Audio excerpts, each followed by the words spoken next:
In the 2018 FIFA World Cup held in Russia, the most expensive ticket ran for about $1,100, while this year for Qatar 2022, that same ticket runs for $1,600. The cheapest option back then was $49, and today fans will have to pay $69.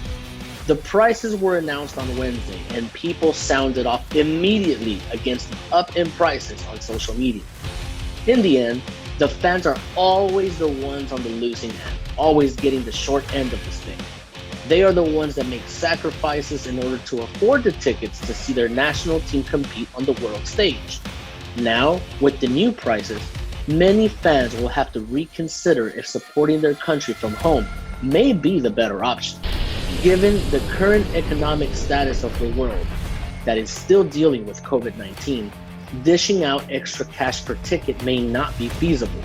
The fans once again took to social media to complain about FIFA and the fact that they don't feel taken into account by the organization.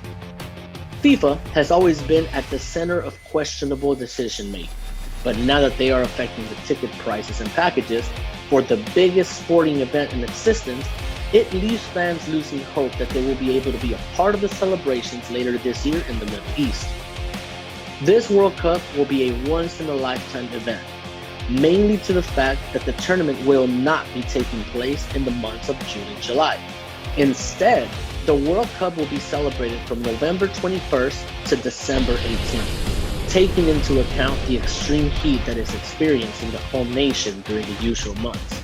Taking into account that the scheduling is different than any other year, FIFA went ahead and released the ticket sale phases they will undergo, as well as the pricing for each of the packages that are available.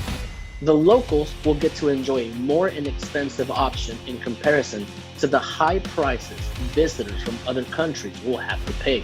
Fans have until February 8th to request their tickets, and once that phase comes to a close, the organization will then select those that will be handed their tickets to the respective games of choice. If the demand exceeds the supply, then they will go to a random drawing to select which fans will get the opportunity to get their hands on the tickets to the most important sporting event in the world. Those that submitted their request before February 8th will sit on standby for a month and will be informed on March 8th whether or not they were selected to purchase their tickets. This process was the same that was followed and implemented in the 3 previous World Cups in Russia, Brazil, and South Africa. The locals and migrant workers that helped put this event together will have access to tickets for just $11. Everyone else will have to submit their request and pay $69 for single game tickets, while the World Cup final may run up to $1,600. In the single game selection, you will be able to also choose which national team you want to follow. This option is very helpful. What do you think of the higher prices for this year's World Cup in Qatar? We'll read you in the comments. In the meantime, don't forget to like and subscribe.